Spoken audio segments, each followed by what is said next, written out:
theyeshiva.net. Okay, we are up to Kuf Chaf Amud Beis, close to the bottom. This is the last daf of Pesachim, the second to the last daf of Pesachim. 7 lines from the bottom, Kuf Chaf Amud Beis, Amar Rava. 1, 2, 3, 4, 5. You see Amar Rava, mamish 7 lines or 6 lines from the bottom. The line starts Rishon, Kuf Chaf Amud Beis, Amar Rava, Achal Matzah Bizman Hazah. Okay. Let's recall the conversation. Our Mishnah taught us a fascinating halakha that once Pesach midnight comes, the Korban Pesach will contaminate your hands, which is a quite fascinating phenomenon. I'm eating my Korban Pesach, it's 12 o'clock, and suddenly my hands are now tamei. They have to either be washed, netilas yadayim, or be placed in the mikveh. And if I'm a kohen and I touch truma, or anybody, if I'm a yisrael and I touch truma, the truma is now pasul, disqualified. And if I touch a carbon, another carbon, it's disqualified. Why? Because my hands are tamei. And that's why I have to wash my hands. We have a halacha, stam yadayim shniyas l'tumah, meaning regular hands that are unprotected have a status of tumah, which is why we wash our hands before eating bread. Because if a kohen would touch truma without washing his hands, stam yadayim have a status of tumah, unless you washed them and you protected them. Let's say I wash my hands in the morning and I'm conscientious where my hands are throughout the day, it's fine.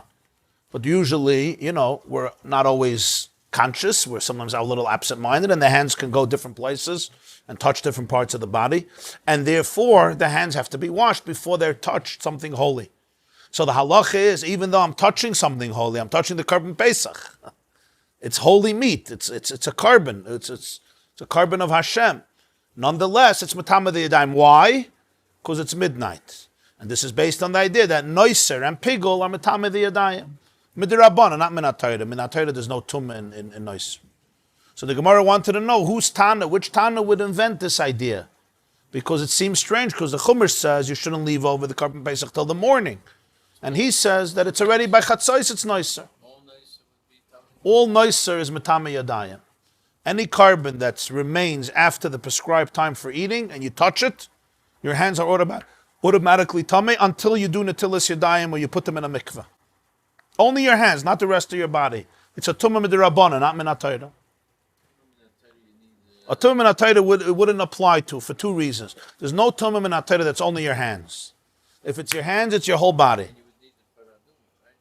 That's tumas meis. For tumas meis, you need the paraduma.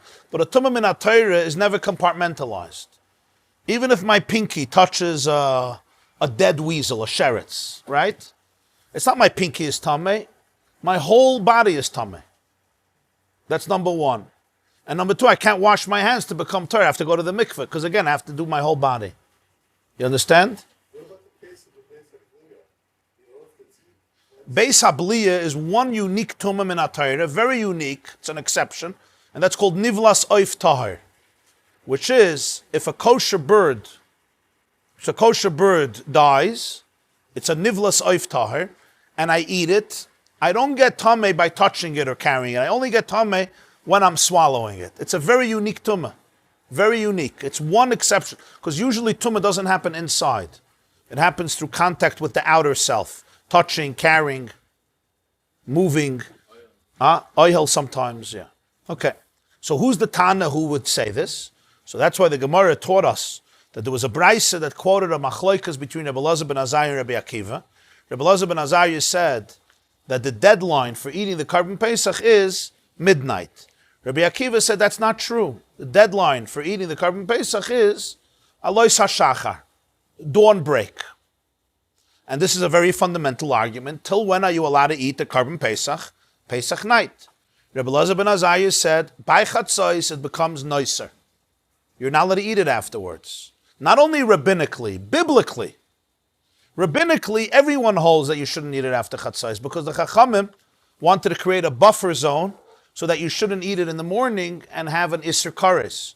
So they always said try to do it earlier, and they made a cutoff time called chatzos, but that's only a rabbinic issue. That wouldn't make it nicer. Rabbi Elazar ben Azariah holds that biblically you're not allowed to eat it after midnight. And therefore, it's matame the yadayim, it contaminates your hands. What's the logic of the argument? Why is there an argument? The Torah says that you should eat the Pesach, the basar, balayla hazeh, this night. Rabbi Lazar ben Azariah says, balayla hazeh seems superfluous.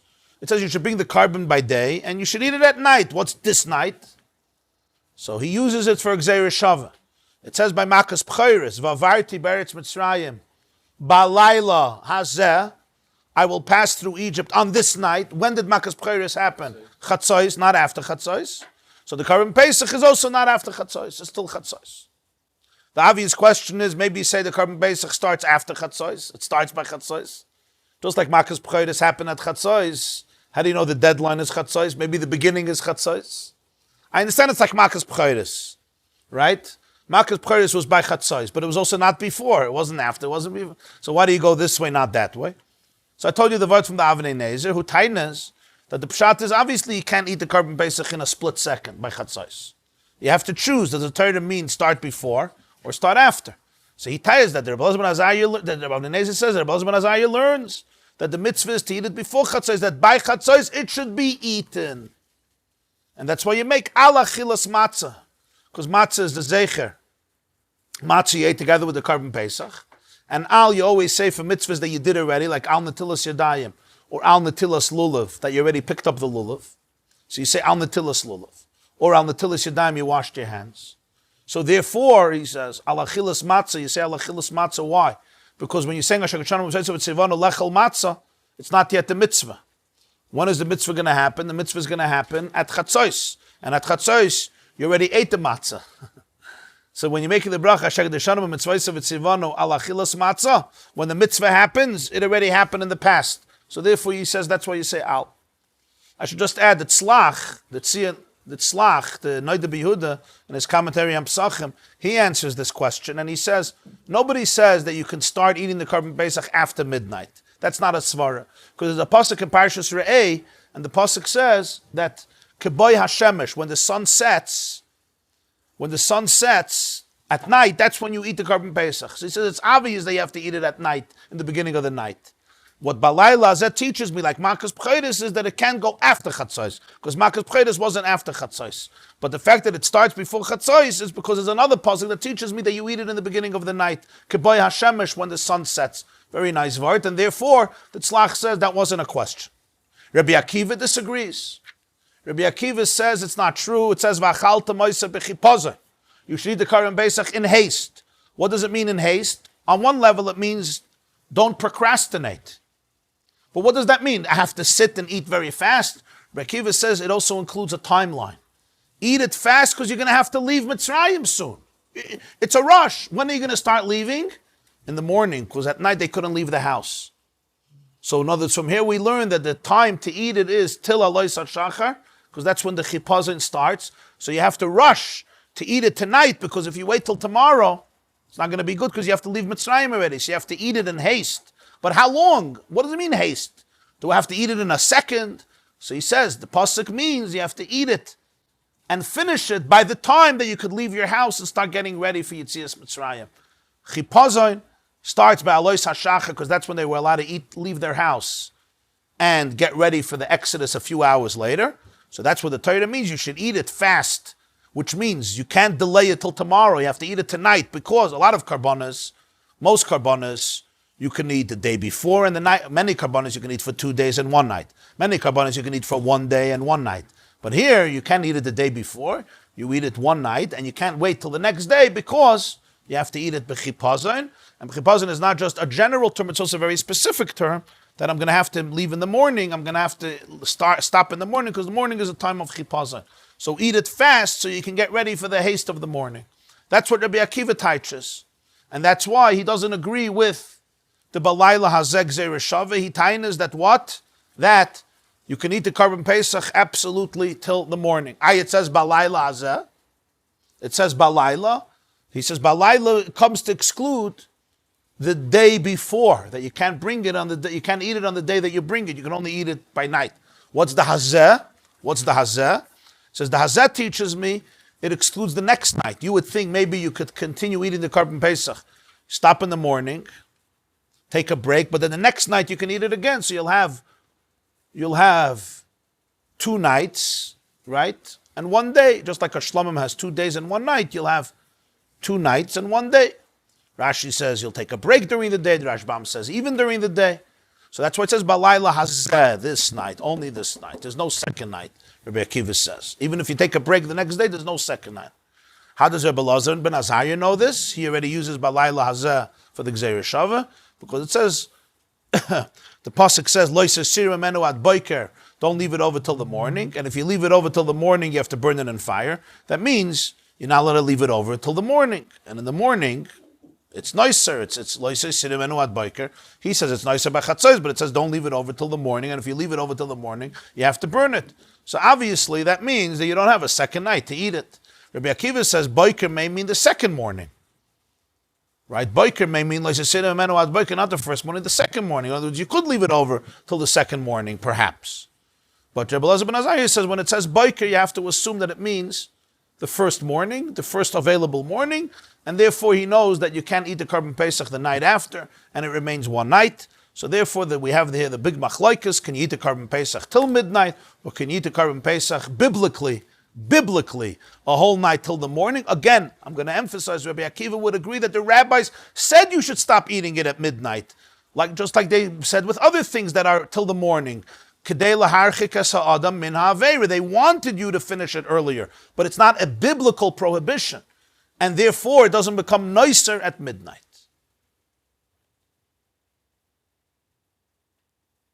And some Mefarshim would even say, like Tosfos, that if you didn't listen to them, you should eat it after midnight, at least to do the mitzvah. Right? Some say even that. In other words, they said you should try, but if not, it's not an isur, it's just they wanted you to eat it before, and if not, eat it after, because you want to eat the Korban Pesach. But Rabbi Elazar ben Azariah would say it's already forbidden to eat after Chatzos.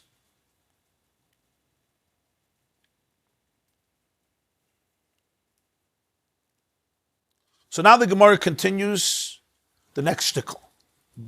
What are the implications of this machlokes today? Very big implications. And from here we come to the very famous question of what happens at the Seder by midnight. A lot of people rush to finish the Seder before midnight or to eat Afikomen before midnight. Where did this all happen? Why? What's wrong was just continuing the Seder throughout the night.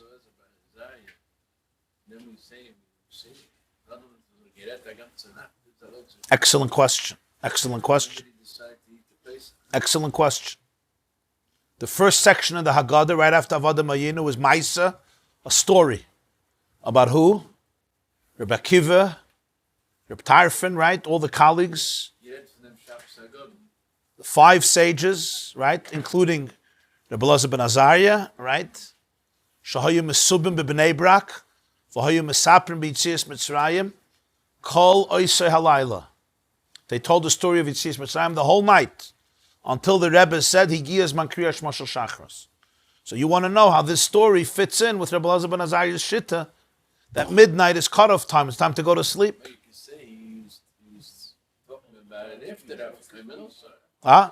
He was doing it after that. A wonderful question. There was one more person at that meal, Rabbi Akiva. And who was the Rav of Bnei Brak? Who was the Rosh Hashiva of Bnei Brak? Rabbi Akiva. Rabbi Akiva was in Bnei Brak, right? Rabbi Akiva was Morid Asra of Bnei Brak. He asked a good question. We'll soon see. Rabbi Akiva was the head of Bnei Brak. He was the Morid Asra. When you come to Bnei Brak, where Rabbi Akiva is the Morid Asra, you follow Rabbi Akiva. Rabbi Elazar ben Azariah knew he's in the place of Rabbi Akiva, you follow Rabbi Akiva. Rabbi Akiva had a different way of doing it. That's one way of looking at it. We'll soon see other ways.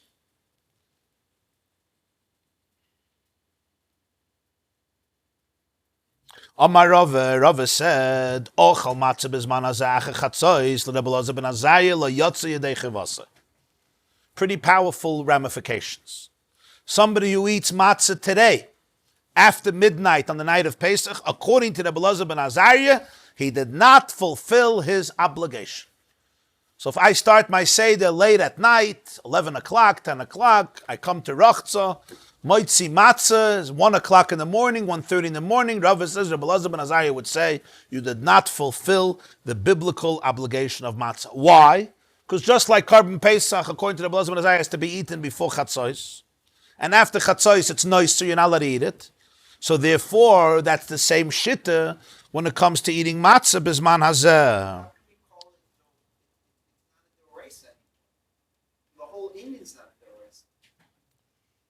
The answer is, you're saying the whole inyan is not Midaraisa, but that's not the case, because Rava believes, unlike in earlier Gemara, Rava said, that matzah, even bisman hazeh, is Daraisa, because there's a special pasuk, ba'erev toichlu matzahs. Morer, bisman hazeh is only rabbinic, because it says, al matzahs umerorim yechlu. You should eat the Carbon Pesach with matzah and morer. So morer is only seen as a mitzvah when it's together with the Carbon Pesach.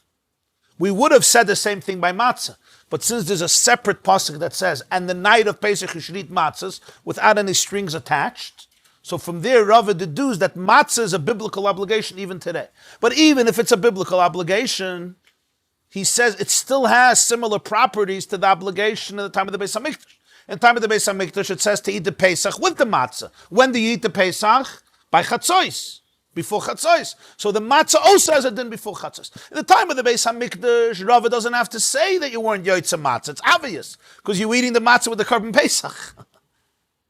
So therefore, if you're eating the Carbon Pesach before Chatzos, you're eating the matzah before Chatzos. You're not going to eat the Carbon Pesach 11 and the matzah 3 in the morning. They have to be together. So it's not a question. The Chiddush is bisman hazeh. That's why he says bisman hazeh. In the time of the Beis HaMikdash, it's obvious you weren't yotzei matzah, according to Rabbi ben Azariah, according to Rava.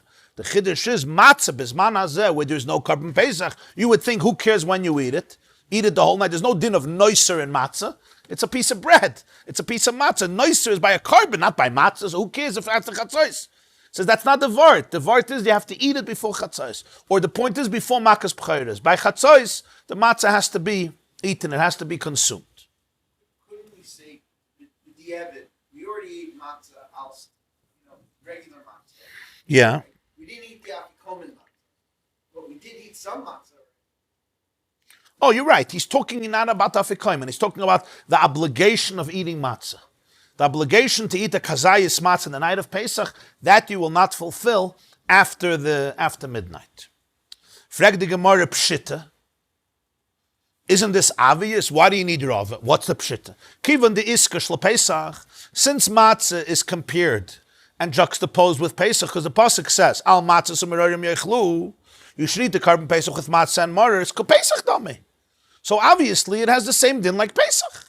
Torah says eat it together with Pesach. So I would say whatever the halach is by Pesach, the halach is by matzah. What's the great novelty of Rava?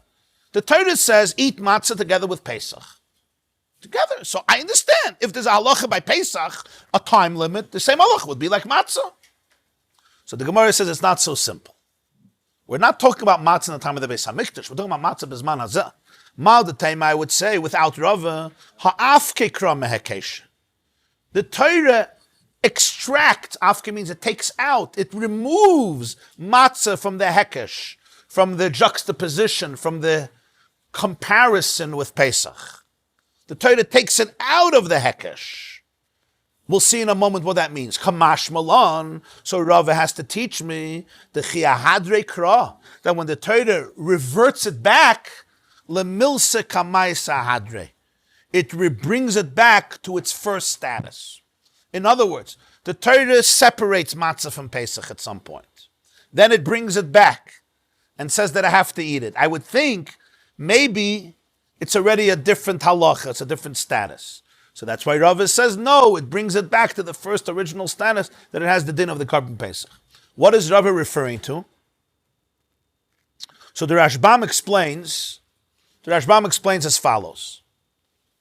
We have a pasuk al matzah sumerorim yechlu. You have to eat the Carbon Pesach together with matzah and morer. But the Torah says in Parshas Re'eh, sheishes yamim toichel matzahs ubayom hashvi yatzeres l'Hashem Elokecha. You should eat matzah for 6 days, and on the 7th day is just Yom Tov. You don't eat matzah. So we learned from here that obviously the 7th day the Torah says you don't have to eat matzah. In other words, it's voluntary, because it says 6 days eat matzah. The 7th day, you don't eat matzah, it's just Yom Tov. So we learned from here that the 7th day is voluntary. We learned before, the Gemara said before, and Daf Kuf Chaf Amar Aleph, we have the 8th principle, you remember before Haidu?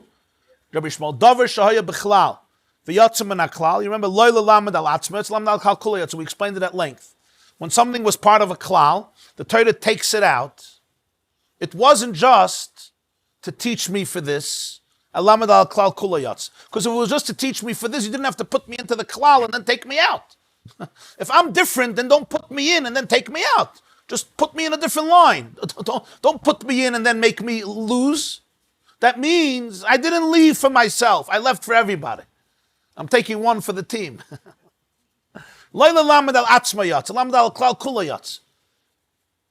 First you tell me in Parshas by Shivas Yamim Tachol Matzos. Eat matzahs for 7 days. Okay, so I'm the 7th day. I'm happy. I'm part of the group. I'm part of the team.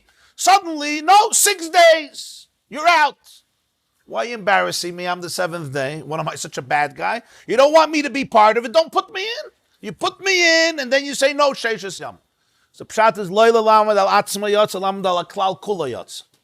The 7th one is just taking one for the team. He's teaching you that all the 6 days you don't have to eat matzah. It's reshus, it's voluntary, it's not an obligation. There's no chiyuv, chalamoyed, or even Yom Tov, according to many, to eat matzah. If you want to eat bread, you're not allowed to eat chametz. That's what it means. 6 days you should eat matzah. If you want to eat bread, don't eat challah, eat chametz. I'm sorry, don't eat challah, don't eat chametz, eat matzah. But it's Parshas Re'eh. Yeah. Parshas Re'eh. It's Deuteronomy chapter 16. Parshas Re'eh goes through the Yamim Tovim over there, so he goes through this pasuk. But in Parshas Boy it says Shivas Yamim Teichel Matzos. This is called Davar Shahaya B'chlal, Yotza Min HaKlal, L'lamed Loyal Atzmai Alal HaKlal Kula. That all the 6 days is Rishus, not Chayva. So that's why we're interpreting. It says Shivas Yamim Teichel Matzos, then you'd say 6 days. So you have to say, in other words, if you want to eat bread, remember, bread was the staple meal. So if you want to eat bread, you have to eat matzah. That's the point. Sheishas yamim toichel matzahs and not chametz. But not toichel matzahs that you have to wash every day of chalamoyer and eat matzah. You don't have to. You don't have to. According to this, we have here a difference of different concept. First it says, eat Pesach together with a carbon matzah. Eat Pesach with matzah and mar. Then you tell me, 6 days you should eat matzah, and we explain that it's voluntary. So 6 days are voluntary. If 6 days are voluntary, you would think it includes all the 6 days. So the first 6 days of Pesach, I don't have to eat matzah. It's all voluntary. So you would say that matzah is voluntary. It says eat matzah with the carbon Pesach, if there's a carbon Pesach. In the time of the Beis Hamikdash, when there's no carbon Pesach, just like we don't have to eat maror now, we don't have to eat matzah. If you want to eat bread, you can eat matzah. So the Sheishas Yamim Teichel Matzahs, which is written in Parshas Re'eh, would be a new definition of matzah, that when there's no carbon Pesach, it's voluntary for all 6 days and 7 days of Pesach, perhaps including the first night, perhaps. However, we don't say this, because there's a third pasuk in Parshas Boy, Ba'erev toichlu matzahs. The night of Pesach you should eat matzah, which tells me that regardless, I have to eat matzah the first night of Pesach, not the first day of Pesach. So when it says 6 days you eat matzah voluntarily, it means from the first day. But the first night, you have to eat matzah. That's what the Bryce explained on Daf Kuf Chaf earlier in the Gemara. Ba'erev toichlu matzahs teaches me I have to eat matzah. So now we would say like this. In the time of the Beis HaMikdash, the Torah compares Pesach to matzah. But then the Torah took away matzah from Pesach and told me, Sheishis Yomim Toichel Matzahs, that eating matzah is only voluntary. When the Pasuk brings it back and says, Be'erev Toichlu Matzahs, it doesn't mention Pesach anymore. So I would say that even though in the time of the Beis HaMikdash, you have to eat the Pesach till Chatzos according to Rabbi Elazar ben Azariah, but maybe today I can eat matzah all night. Because the Torah says, Be'erev toichlu matzahs, at night, without any limitation. In the time of the Beis HaMikdash, it had a limit. But the Torah, it removed matzah from that hekesh by saying, Sheishis yom toichel matzahs, which sounds like that today you don't have to eat matzah. Then there's another pasuk that says, I have to eat matzah today at night. But that doesn't have any association with carbon Pesach. That's how I know I could do it. I have to do it even bisman hazeh, because it's not dependent on the carbon Pesach. I would say, detach it completely from the carbon Pesach, including time. So you can eat the matzah all night. That's what I would say without Rava. That's why Rava teaches me, no. that when the Torah says you have to eat matzah tonight, be'erev toichlu matzahs, in the time of Golus outside of the Beis HaMikdash, the Torah is not giving a new mitzvah. It's restoring the old mitzvah, but without the Korban Pesach. It's restoring the old mitzvah as much as possible. I can't restore it completely because I don't have a Beis HaMikdash. I can't bring a Korban Pesach outside of the Beis HaMikdash. But it's restoring it to everything else. What's everything else? That's still chatzos. The time, yeah. It's not everything else because I can't have a Korban Pesach. It's restoring it back to its original state. Back to its original state. I'm not going to be mechadesh a new mitzvah. I'm going to go back to the old mitzvah as much as I can do. One of the things I can do is I can eat it till chatzos. It's not a problem. You can do that even in Golus.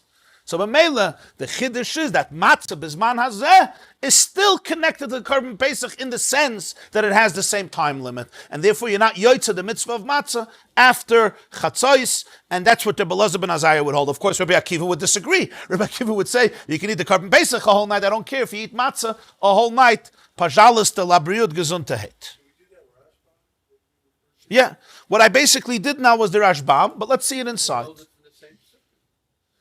But Erev Toichel Matzah. Yeah, Rabbi Akiva maintains his shitta. Matzah is like Korban Pesach. Fine, it's not going to be more stringent than Korban Pesach. Mao de Tema Afke, the Rashbam. Afke Rachmana L'Chayvus Matzah Balayla Rishon Mehakesha. The Torah extracted matzah from the Torah extracted, it took away the obligation of matzah on the first night.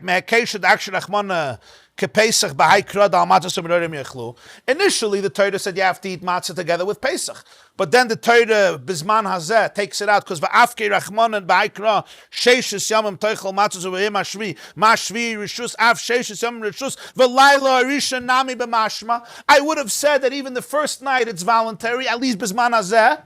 That's how I would reconcile the two issues, because Sheishas Yomim would mean all the 6 days, including the first night. That's part of the 6 days. Alma afki rachmana me'akesha dal matzah sumiroidim l'chayvas matzah laila rishon v'ukmei arishus. The Torah made it voluntary, at least bizman hazeh. I would say bizman hazeh it's voluntary, right? Sheishas Yomim toichel matzahs is even the night. I'm not going to say it's only by day. I would have said that that it's at night and by day.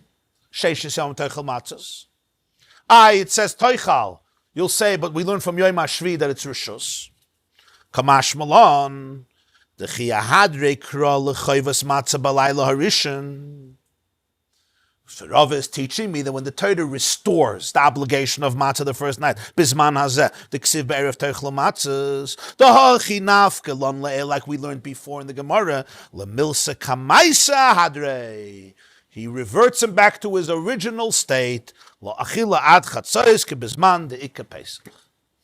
chiddush of Rava. Now, if we look at Rava's words, his words are Achal matzah bizman hazeh acha chatzos lu Rebbe Elazar ben Azariah.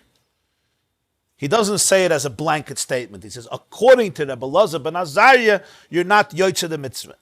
So some poskim say that Rava is trying to say it's not the halacha, because he says, according to Rebbe Elazar ben Azariah, he doesn't say if you eat matzah today, you weren't yoytze. He says if you eat matzah today, according to Rebbe Elazar ben Azariah. Why does he make that qualification? So some would say that perhaps he's trying to say it's not the halacha. According to Rebbe Elazar ben Azariah, it's that way. Generally, when there's a machlokes between Rabbi Akiva and one of his colleagues, generally we have a principle in Shas that halacha is like Rabbi Akiva. That's what the Gemara says in Maseches Eruvin, page 46, that generally the halacha would be like Rabbi Akiva. If so, it would make sense that Rava would agree that halacha is like Rabbi Akiva, which means if you eat matzah after chatzos, you're yaitza. But he wants to say, you should just know that according to Rebbe Elazar ben Azariah, you wouldn't be yaitza. Indeed, if you look in the Rambam and other Rishonim, they believe that the halacha is like Rabbi Akiva, that you can eat the Korban Pesach all the way till dawn break, and therefore you can also eat matzah all the way till dawn break min ha-Torah. That's what the Rambam tells us in Hilchos Korban Pesach. Perik Ches, you can eat the matzah min ha-Torah all the way till Alois HaShachar, and Hilchos Chametz HaMatzah also, it seems that you can eat matzah all night. However, that's only one perspective. Another way of learning the Gemara is, no, Rava is actually telling us the halacha.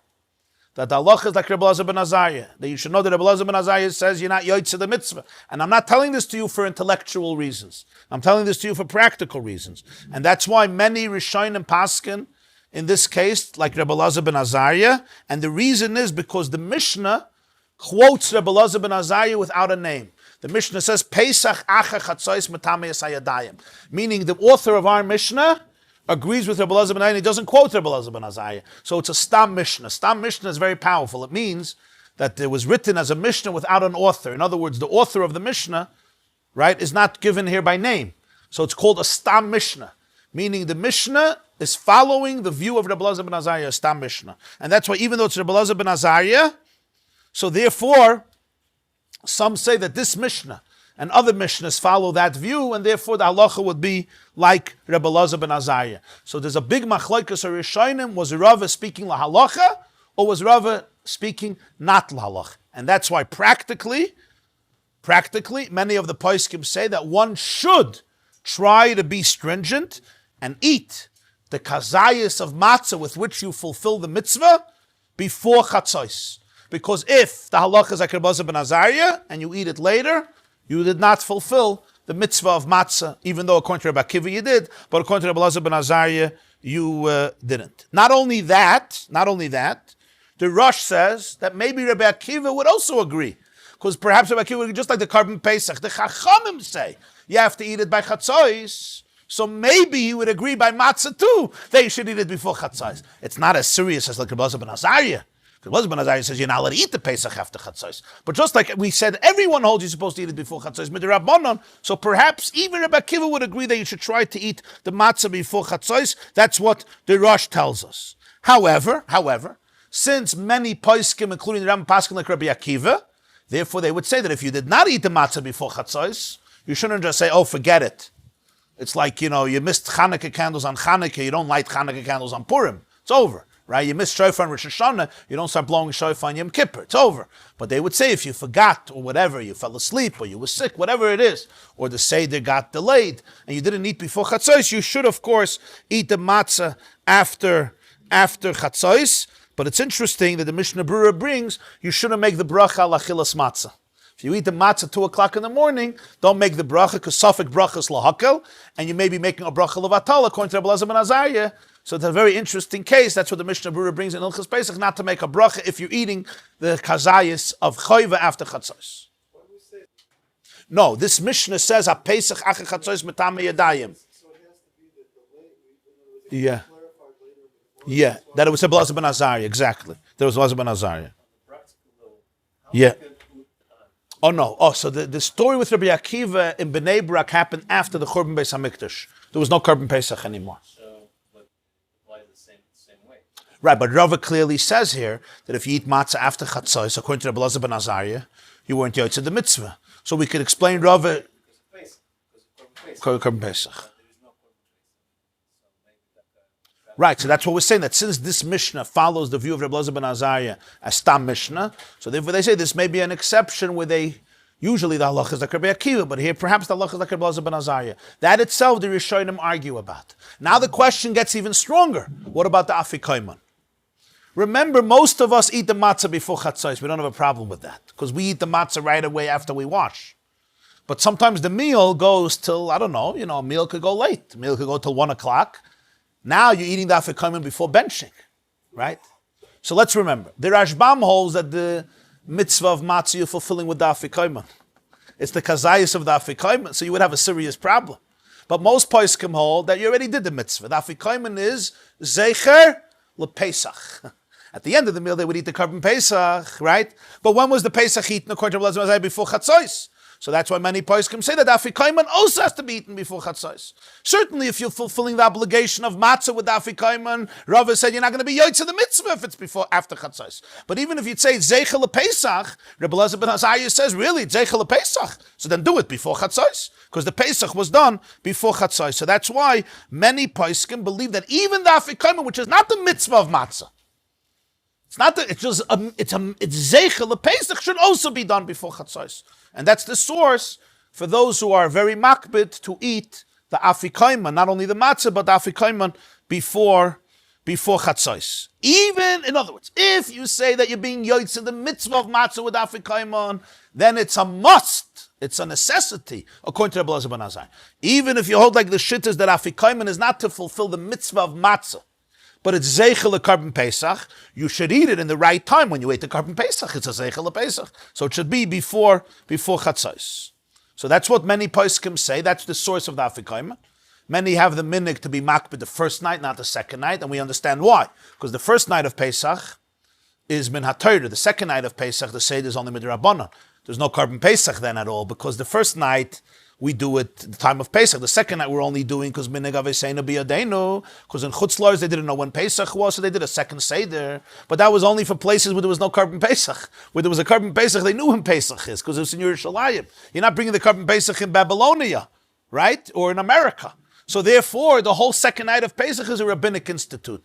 So therefore, even those who are makbid to eat afikomen before chatzos, many are makbid only the first night, but not the second night. The matzah they'll still eat before chatzos, but afikomen is much more lenient. That's why many have the minhag that the second night they're not makbid when the afikomen is eaten, even if it's eaten 2 o'clock in the morning, 3 o'clock in the morning. Another interesting thing is that the Ramah brings, and it's also from the Rishonim, the Ran brings it, and that is that even the halal after benching, according to the Rabbi ben Azariah, should be done before chatzos.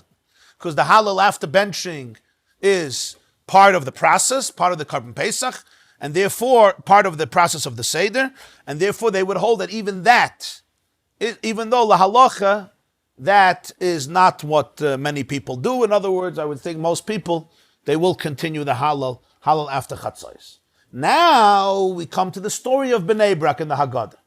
The story of telling the story of Yetzias Mitzrayim is compared to eating matzah and maror. It's juxtaposed.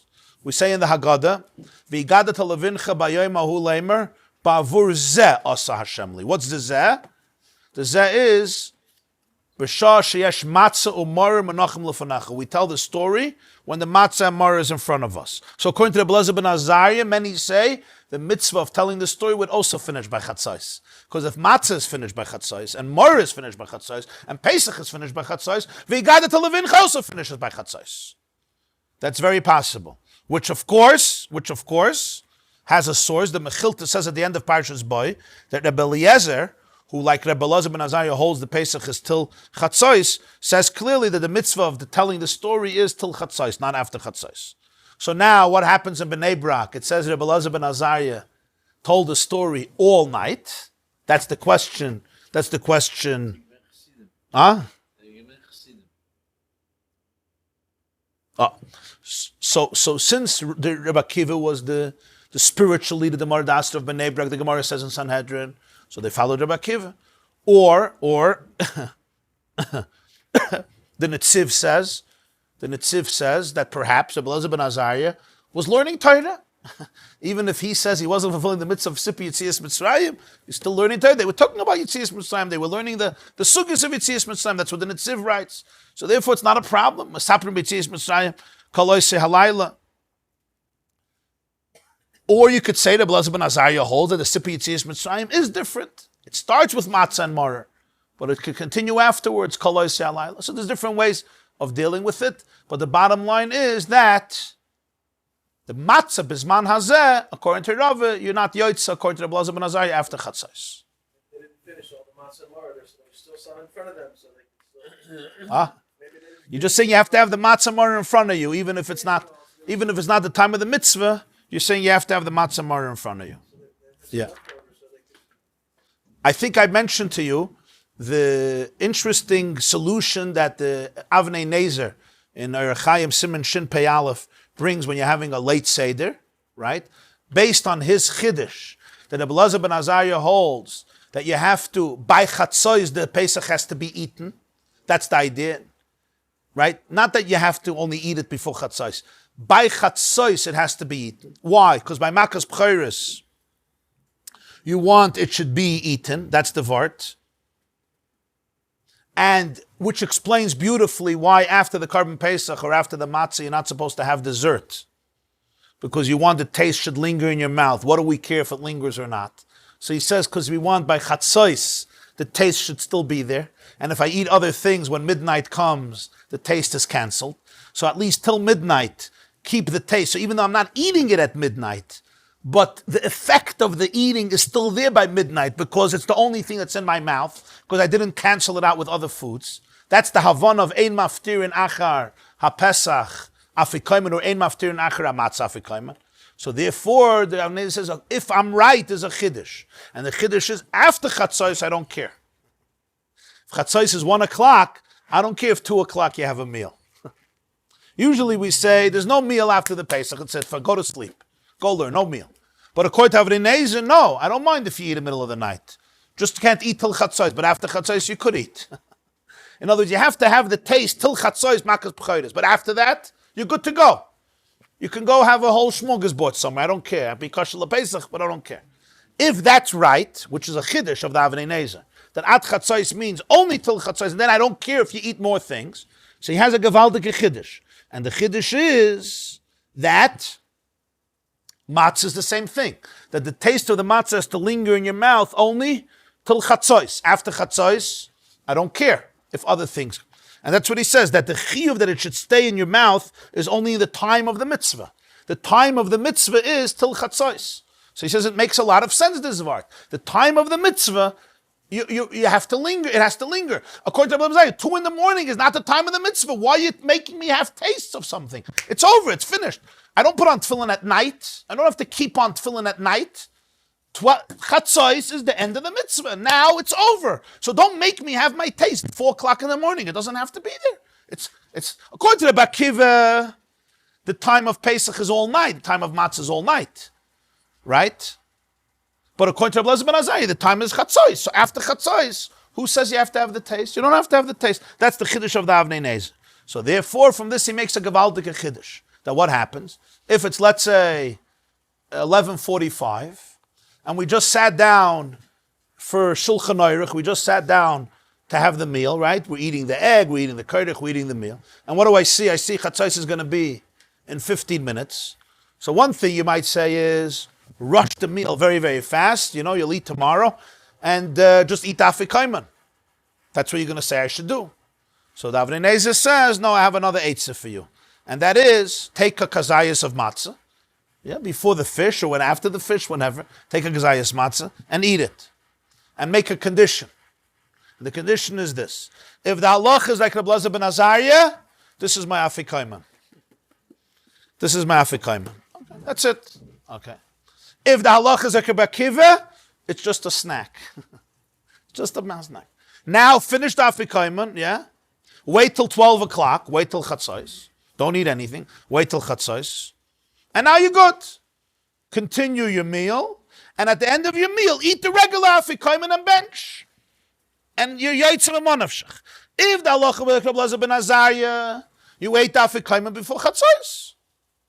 You waited till Chatzos. You had the taste.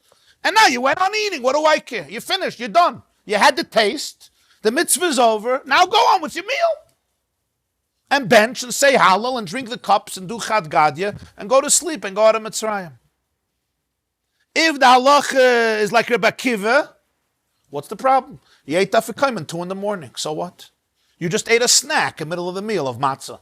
You ate afikoyman at 2 in the morning. Who cares? You're allowed to eat afikoyman 2 in the morning. You're allowed to eat the matzah 2 in the morning. That's the Avnei Nezer's Chiddush Siman Shin Pei Aleph. It's an interesting mahalach. I never saw it done, but it's at least Lepilpul, it's a very interesting mahalach. He's saying eat afikoyman before Chatzos with a condition. If the halacha is like Rabbi Elazar ben Azariah, there should be the afikoyman, and all the food after, including the matzah at the end, is just stop eating after Chatzos, and we'll finish the Haggadah later. But if the halacha is like Rabbi Akiva, so then this is nothing. I'm just eating matzah, and I'll eat the afikoyman later. Continue with eat matzah, eat fish, eat soup, eat chicken, eat kompot, whatever you eat, and then bring out your afikoyman at 2 in the morning. What's the problem? It's Rabbi Akiva. You know, you make a condition in halacha. If the halacha is like Rabbi Elazar ben Azariah, it's the afikoyman. If the halacha is Rabbi Akiva, it's just a piece of matzah. It's not the afikoyman. Cover all bases.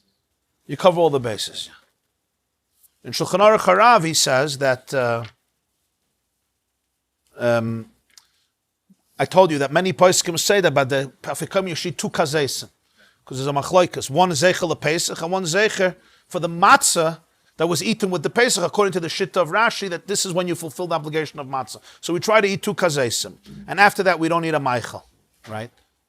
So he brings la halacha that you have to be careful to eat afikaim before chatzos, like the carbon Pesach. And lechatchila, it's good to finish halal also before chatzos, because this is the psak of the Ramah, that lechatchila, you should try to finish halal. I mean, it comes from the Rif, and the Ramah brings it, but it's only an inyan of lechatchila, and that's why many people are really not makbid on it. Not the second night, and not even the first night when it comes to halal. But this is all afikaimon. Afikaimon is not as serious as the matzah itself, with which you're fulfilling the obligation. That's much more serious. You would do before chatzos. You get double the shear of time. There's a shear for a single. Yeah. I'm saying that afikaimon is much more lenient, but if you do your moitzi matzah, your original matzah with which you're fulfilling the obligation after chatzos, then according to Rabbi Elazar ben Azai, you weren't yotze the mitzvah. If the halacha is a Rabbi Akiva, you were yotze. You understand what I'm saying? The matzah itself that you yotze the mitzvah has to be before chatzos. According to the Rambam, we don't care. You could do the matzah all night. Now, I told you the Mishnah Berurah Pasch is not to make the bracha al achilas matzah if you do it post midnight. The Pri Megadim says that also, that you shouldn't make a bracha al achilas matzah if you eat matzah past midnight. Let's say somebody falls asleep the night of Pesach. They wake up 1 a.m, they do the Seder, they eat matzah. Can they make a bracha? The Mishnah Berurah says not. But I should just say that the Pri Chadash and other poskim disagree. They hold that even after chatzos you should make a bracha, because the Rambam holds that halach is you can eat it all night like Rabbi Akiva. And since usually we say halacha like Rabbi Akiva, so many poskim say that you should make a bracha al achilas matzah even after chatzos. I used to run a Pesach group. Some say that Shulchan Aruch Harav also holds that you should make a bracha. He's not clear, but some people say that from different diyukim in Shulchan Aruch. Akopan, it's an interesting question. Because he says, in Shulchan Aruch, Taf Ayin Hey, the Balatanya says, if you, by mistake, you were nenas and you didn't eat matzah the first night, so you can't complete it in other nights. It's this night. So if you eat matzah the other nights, don't make a bracha al achilas matzah. You never ate matzah. Let's say you only get matzah the 3rd day of Pesach. He says you can't make a bracha al achilas matzah. It's too late. So some are medayik that he says if you eat matzah other nights, you don't make a bracha al achilas matzah.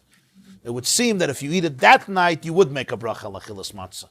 That's what some are medayik from the Shulchan Aruch Harav, and other poskim say clearly you should make a bracha. The Mishnah Berurah paskins you shouldn't. It's just an interesting contemporary machlokes of later generations. Do you make a bracha al achilas matzah if you eat matzah post midnight? If you didn't have an esrig the 3rd day, that's different. Yeah, because the mitzvah of esrig midirabbanon is all 7 days of Sukkot. You understand? I mean, Torah it's only the 1st day. But midirabbanon, Rabbi Yochanan ben Zakkai was masaken that you should do dalad minim all 7 days of Sukkot besides Shabbos. So that's why you make a bracha on the tilas lulav, because it's a mitzvah. But matzah, the mitzvah is only the 1st night, but erev teichel matzahs. The 2nd night is midirabbanon, because Yom Tov Sheni Shel Gali is. So we do a bracha also the 2nd night of Pesach. Right? Because midrabanan we have 2 nights of Pesach in Chutz La'aretz. But the 3rd night of Pesach, if you have matzah, it's nothing. So it's good to eat, maybe, but it's not al achilas matzah. What tomorrow are we doing? Reb Chanina's Gan HaKayanim. You familiar?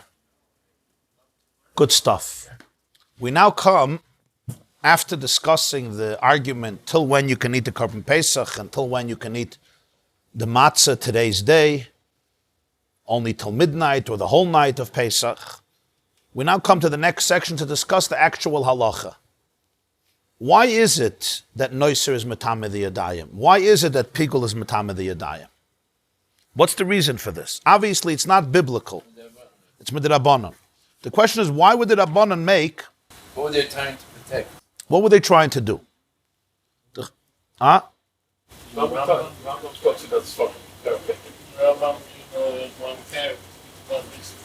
Shara v'satuma. Yeah. So it means my hands which touch pigul or noiser, become now tamei midirabbanan, tumas yadayim. And that's only the hands. It's not any other part of the body. And this means that the pigul itself is tamei, and the noiser itself is tamei. Its level of tumah is called a rishon l'tumah because my hands become a sheni l'tumah. In tumah, there's always levels. There's a primary source of tumah, it's called an avha tumah. There's a secondary source of tumah, it's called a rishon l'tumah, if I touch the source of tumah.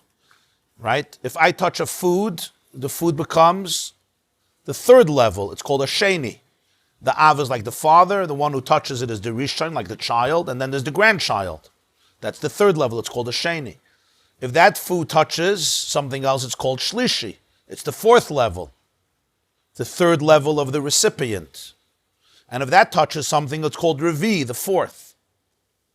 The hands that touch pigul and noiser are called sheni l'tumah. The pigul and the noiser are not an avatumah, they're not a primary source of tumah, they're not tumah at all. The rabbis conferred upon it a status of rishon l'tumah, like something that touches a primary source, which means my hands is the next generation as a sheni. What does that mean practically? That if my hands touch, for example, another person, nothing happens. Because a person could never be a shlishi or a sheni. A person can only be a rishon. So if my hands are a sheni and I touch you, it's nothing. Nothing goes off. It expired. If my hand touches a vessel, let's say a keli, it's also nothing, because a keli can also only be a rishon, it can't be a sheni. So it won't do anything. But if my hands touch truma could be a shlishi. So the truma is now disqualified. The kohen can't eat it, he has to burn it. He has to use it as fuel. Or if my hands touch a carbon, let's say my hands touch the carbon Pesach, right? And then I touch without doing netilas yadayim or going to the mikveh, putting my hands in the mikveh, or doing netilas yadayim, and I now touch a carbon in the Beis HaMikdash, so that carbon is now tamei. That means they can't eat it, they have to burn it. So those are the practical ramifications. Excellent question. Regular food can go after sheni. Sheni expires. So when my hands are a sheni and I touch a cup of coffee or I touch an egg, it's irrelevant. Unless it's truma. It's all about sensitivity. Truma is much more sensitive. You understand? Just like a body that's more sensitive, so even a little toxicity will be a person whose immune system is very low, right? So even a very subtle bacteria could be very dangerous. Truma is very sensitive, so even a little tiny tumor, the truma is going to pick up. But a regular food won't pick it up, so it's fine. But the truma will pick it up. Kachim, karbanas are even more sensitive. So they even have the level of revi, a fourth level, which is unique, because truma stops after shlishi, it expires. If that truma touches other truma, it's not going to do anything, because it can't transfer more. But karbanas will become a revi. So when they made that your hands become tamei from pigul and noiser, practically what it means is my hands are now a sheni. So if I touch a carbon or truma, that carbon becomes pasul. The question is, why would the Chachamim do such a thing? What's the gain from it? If it's biblical, it's biblical. But this is not biblical. What's the reason? What's the reason for it? And you have to understand why it's obvious that this is rabbinic. It's obvious, first of all, because there's no source in Chumash. But it's also obvious for another two reasons. Because it's only the hands. There's no such a thing, a biblical tumah is only on the hands. Like I said yesterday, it's no compartmentalization in biblical tumah. There's no such a thing, I only touched it with my pinky. It's irrelevant. The moment you touch tumah, the totality of your body is tumah. That's number one. Right away when we hear that it's only the hands, we understand it's a rabbinic tumah, because a biblical tumah could never be only the hands. That's number one. But number two, there's something else. Min ha-Torah, a person can't become a sheni. This is an important principle. A person and a vessel can only be a rishon, never less. In other words, if you're tamei, a rishon, and you touch me, I don't become tamei. I can't be a sheni, and a keli can't be a sheni. I could only be a rishon. Food and drinks could be a sheni. They're more sensitive to tumah. A person and a keli stops by rishon. If I'm tamei and I touch a keli, let's say a metal vessel, which is makabel tumah, it's not tamei. If I touch food, the food is tameh. And here we say the person is a sheni. That can't be biblical. Because there's no metzias in Torah that a person becomes a sheni. A person always stops after a person could be an avatuma. For example, if I touch a corpse, I'm an avatuma, right? If I'm a zav, different forms, I become a primary source of tumah. If I touch you, you're now a rishon. But if you touch your friend, it's nothing. It stops. So there's two reasons that we know here that this is rabbinic. Number one, I became a sheni. That can't be biblical. Number two, it's only my hands. That can't be biblical. So that's why we know that this is a rabbinic tumah. That my hands alone can become a sheni l'tumah. And practically, what does that mean? That if I touch truma or I touch karbonis, I make them tameh. And they can't be eaten. They have to be burnt. Yeah, I'm with you. If I touch truma with a rabbinical truma, Right. But you have to let it decompose. I stand corrected. If I touch the truma with a rabbinic tumah, the kohen can't eat it anymore. It has to let it decompose because it's tameh. And truma tmei is not allowed to eat, even though biblically he is allowed to eat it because it's not tameh min ha-Torah. So it's a very interesting case. Merkav hazav, moishav hazav, mishkav hazav. There's a few things that it goes that way. There's certain tumas that you work like electricity. It basically goes through you. And for example, you're begadim, or if you're touching something, there's some tumas, it's like electricity. It just goes through you. If you're touching a keli, that keli has the same status like you. There are some tumas like that. Huh? No, not metal. It depends what type of source of tumah it is. What type of source of tumah, that sometimes I become a conduit and the tumah transfers through me to the keli and it remains on the same level like me. While I'm touching the tumah. While I'm touching it, it's like I become like a conduit for the electricity, so to speak. It flows through me to the keli. There are such examples. It's important to note that besides this decree in the Mishnah, there's the very famous decree of the Chachamim, known as Stam Yadayim. Stam Yadayim means ordinary hands that were not cleansed have a rabbinic status of tumah. Again, sheni l'tumah. This is called Stam Yadayim, meaning if I did not actively cleanse my hands through washing my hands like we do before bread, or putting them in the mikveh, rabbinically my hands are tameh, which is the reason why we wash our hands before we eat bread. It's negeh for truma also. Any kohen who eats truma without netilas yadayim, that truma he automatically disqualifies from eating, which is why they made netilas yadayim, because since kohenim ate meals together with everybody else, and the bread of the kohenim was usually or very often truma, and just to make the kohenim wash and not anybody else would be discrimination for the poor kohenim. Especially then there were no sinks. Huh? No, but the point is not just discrimination. The point is everybody's sitting and eating. They're the only ones who wash. They may not. And then the truma becomes puzzle. They're not allowed to eat it. So therefore, they made one of the reasons for Netilas Yadayim. Yeah. always automatically wash their hands and feet, I think, before they did. Yeah, that's in the base. Before they go into the Beis HaMikdash, they always wash their hands and feet. That's obvious. Yeah. And then there was no Hesach Hadas, and they had to be very conscientious where they put their hands, right? Because if you're aware where you put your hands, then it's fine. You don't have to do a nun until it's Yadayim. But the problem is they're not eating truma in the Beis HaMikdash. Eating truma, you eat in your house. You can eat anywhere in Eretz Yisrael. He goes to his son-in-law's house for Shabbos, and he brings his challah, right? His wife brings all the challah. It's all truma. That's what he feeds his children. Pigel and Noisa happens in the Beis HaMikdash or in Yerushalayim area. Truma is the whole Eretz Yisrael, wherever he is. So he's eating challah, and his son-in-laws are Yisrael, right? He goes to Asheva Brachas or whatever.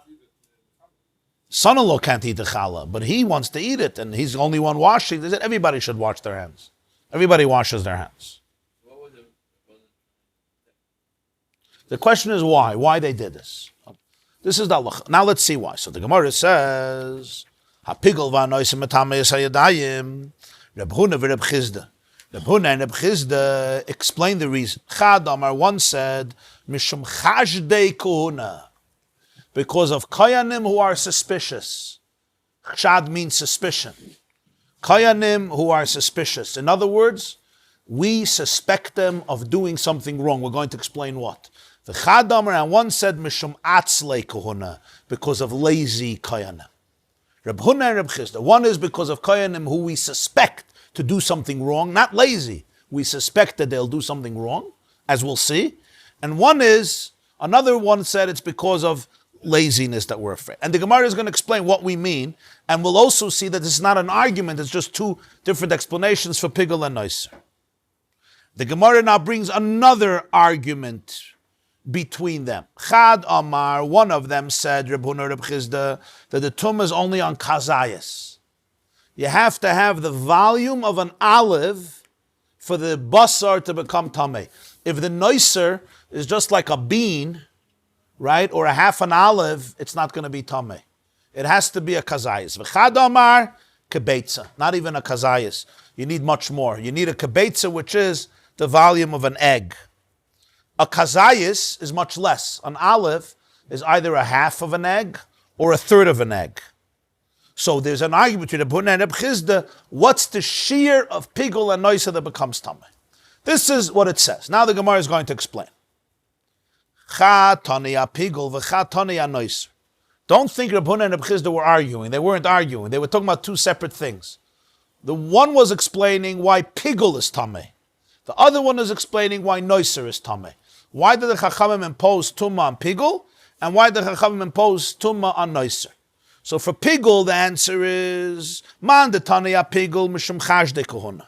The one who was talking about pigul is the one who said that we're suspicious of certain kayanim, and that's why we made the meat of pigul tameh. Man de taniya noiser mishum atzlei kuhuna. And the one who's speaking about noiser, the leftover meat, he's talking about atzlei kuhuna, those who are lazy. The Gemara is very brief here, so we have to understand what the Gemara means. What's pigul and what's noiser? Noiser is very simple, right? Noiser means leftover. Torah gives me a time when I can eat my carbon. If the meat is still here after the prescribed time, it's noiser, and now there's a din to burn it. Different carbonas have different time limits. Like we learned, a shlamim, you have the day that I brought it. Let's say I bring a shlam right now in the Beis HaMikdash. I can eat it a whole day today, Tuesday. I can eat it tonight, the whole night, and I can eat it tomorrow, Wednesday, till Wednesday evening. If I leave it Wednesday evening till Thursday morning, I have to burn it. I burn it Thursday morning by Yom HaShlish. If it's a carbon taida, I can eat it today, Tuesday, and I can eat it tonight, till the morning, till Wednesday morning at dawn. If it's a carbon Pesach, I can't eat it today. I can eat it tonight. The question is, can I eat it till midnight? I only have 6 hours. I can eat it till the morning, like Rabbi Akiv. Whatever the limit of the carbon is, no carbon is a lot of time. The most you'll have is 2 days and 1 night. You don't have a carbon that goes for a week, 2 weeks, 3 weeks. We don't have that. It's very limited. A shlamim is one night and 2 days. The night after you bring it and the day when you bring it and the day after. But that's the maximum. And in the Mishnah, Zel Mekayman that we do before davening, right, it goes through every carbon. Shnei Yomim v'layla echad, Yom v'layla, they give there the limit. Fine. The noser doesn't happen until the morning. You burn it in the morning, but you can't eat it already at night. When does it become noser if you touch it, they their hands? From when you're not allowed to eat it. Okay, becomes noiser. That's noiser. What's pigul? Pigul is already much more complicated. Pigul is a very interesting halacha that you don't have it commonly. Because pigul is about internal machshavas. And that is that the kohen, while he's doing the avodah, had a weird thought. And that is that he's going to eat the carbon, or sprinkle the blood, or burn the fat on the mizbeach, and he's going to do it chutz lizmanoi, in the wrong time. He thinks about it. Doesn't do it, actually. Right. It's irrelevant if he does it or not. And it has to be during 4 stages. Shchita, Kabbalah, Halacha, Uzrika. While he's slaughtering the animal, or receiving the blood for the animal, or bringing the blood to the altar, or sprinkling the blood. Those are the four main avodas that make the carbon happen. So if while he did one of these three, he had a thought that I'm going to sprinkle the blood, or I'm going to eat one of the parts that I can eat, or I'm going to burn one of the parts that I have to burn, and I'm going to do it not in the right time, I'm going to do it in the wrong time. Let's say I'm going to do it tonight, I'm going to do it tomorrow. This carbon becomes disqualified. And if I eat it, even if I do everything right, and if I eat it, even if I eat it in the right time, I'm chayav kares. It's a very serious thing to speak. There's other psulim in up carbon. For example, let's say I think that I'm going to do it in the wrong place. I'm going to eat it in Bnei Brak. I'm going to eat it in New York. That also disqualifies the carbon, but it doesn't become pigul. Pigul is always, it makes the carbon puzzle, but it's not a chiyuv kares. Pigul is chutz lizmanai. I thought that I'm either going to sprinkle the blood, or burn the fat on the mizbeach, or eat, which are the three things I have to do, and I'm going to do it in the wrong time. That makes the carbon pigul.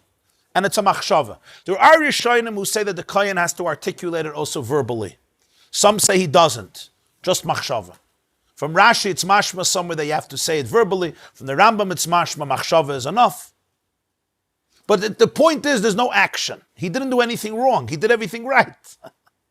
He thought that he's going to do it wrong. It's a very interesting halacha. This is called pigul. Pigul means it's disgusting. It's metuav. It's not good. It's abominable. You're not allowed to eat it, and it's an isser kares to eat it. Only first to time sequence. Yeah. Again, if I have in mind that I'm going to do it in the wrong place, or the wrong way, the wrong place, it's going to be puzzle, but it's not going to be pigul. Pigul is if it's a machshava chutz lizmanai. This is under Chaim, right? Yeah. There's a shitta of that one Tana who says that pigul can also be done by the person who brought the carbon. If he thought about it. It's a discussion on the Tanoim. If it's only the kohen or also the guy who brought the carbon. Let's say I bring the carbon, I think that I'm going to eat it chutz lizmanai. I'm going to eat it in a week. I want to bring it home to America. Whatever. Oh. So how would anybody know? If you hold that the kohen says it, so you could not have people who heard. Huh? So he did tshuva. And he revealed it, right?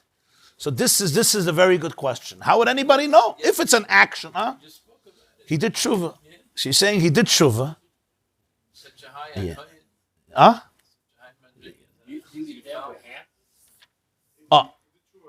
It could be that it never happened. I never saw a story of pigul. In other words, I never saw, maybe it did. I'm just telling you, I never saw a story in the Chazal where they actually said a story of pigul.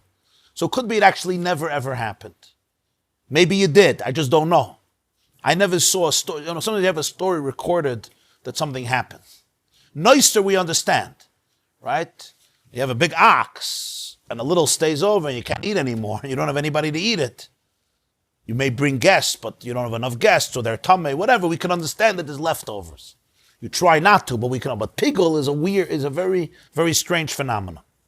So that's what he's saying here. Chashdei kohuna. There were kohanim who had people that they didn't like. They had enemies.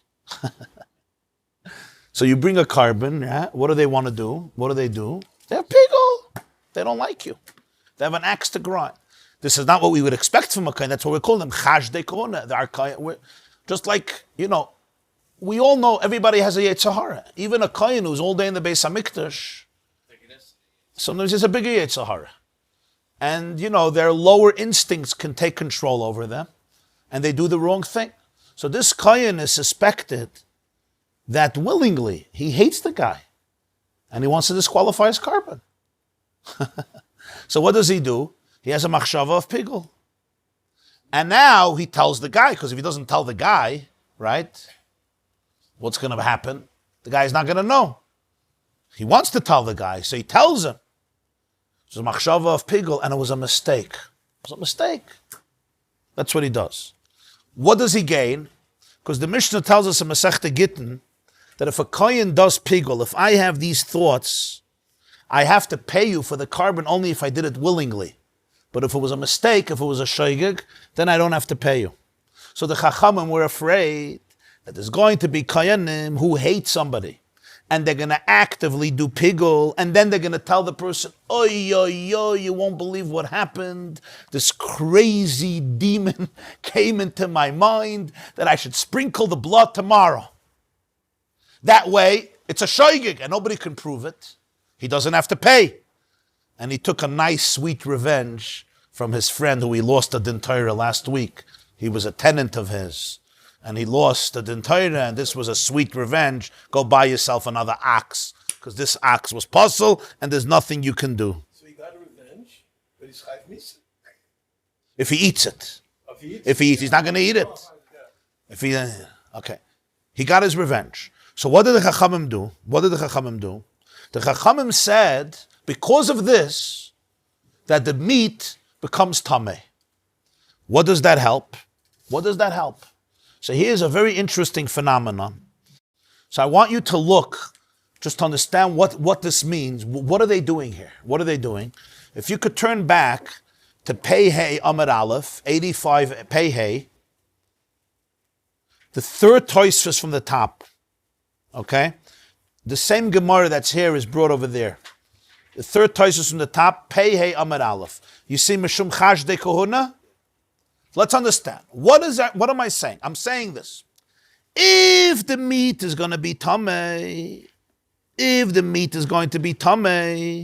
so what's going to happen? What's going to happen is I'm not going to want to make it pigul. Why am I not going to want to make it pigul? Because the moment I make it pigul, so now I'm touching it. And if I'm touching it, because I'm the kohen, I'm becoming tameh. If I'm becoming tameh, what has to happen? There's no sinks. It's not like bayas to go wash. So now you have to go find a mikveh. Okay. You have your avodah. You have your karbonis. The kohen doesn't want to get into this mess. Because if he doesn't go to the mikveh, and he now goes to the next carbon, he's being metameh every carbon he touches for the rest of the day. You know what type of chaos he's going to create in the Beis HaMikdash? No meat is going to be eaten. You know, this is how the Kohanim lived. They used to get rewards. They used to get food. Whatever. There's a lot of going on over there. He doesn't want to do that. So it's a pain in the neck to make it pigul. So that will say, I really don't like this guy, but I also like me.